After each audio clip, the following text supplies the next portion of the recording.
Bugun sizlarga LS2 brendidan eng yaxshi sportivniy karbonoviy shlemini ko'rsatib beramiz.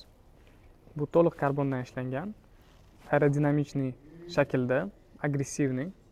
Bu shlem maxsus katta tezlikda harakatlanish uchun yasalgan. Shamoldan shovqin chiqarmaydi. Ventilyatsiyalari ko'p, havoni yaxshi tortadi.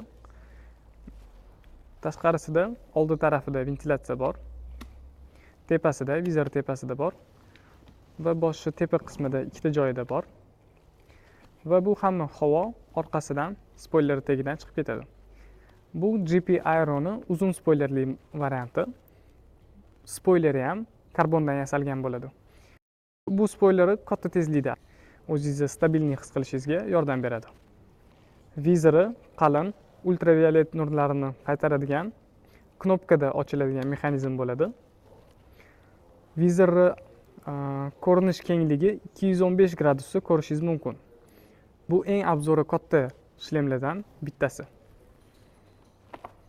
Vizor o'zi 3 ta pozitsiyada to'xtaydi. To'liq ochiq, yarim ochiq va oxirida yopiq holatda bo'ladi.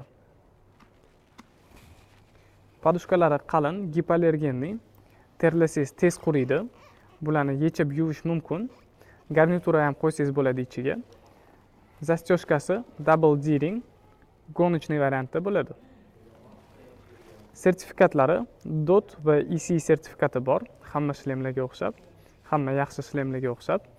Va undan tashqari FIM sertifikati bor. Bu sertifikat bilan treklarda, poygalarda qatnashish mumkin. Hozirgi narxini bilmoqchi bo'lsangiz, Telegram kanalimizga o'tib ko'rsangiz bo'ladi. Komplektida o'zi bilan bitta qora vizor bo'ladi. Pinlock va yomg'irda suv vizoringiz ustida turmasligi uchun anti-dojj sistemasi ham bor. Tomchilar vizoringiz ustida yig'ilib qolmaydi bu narsa bilan.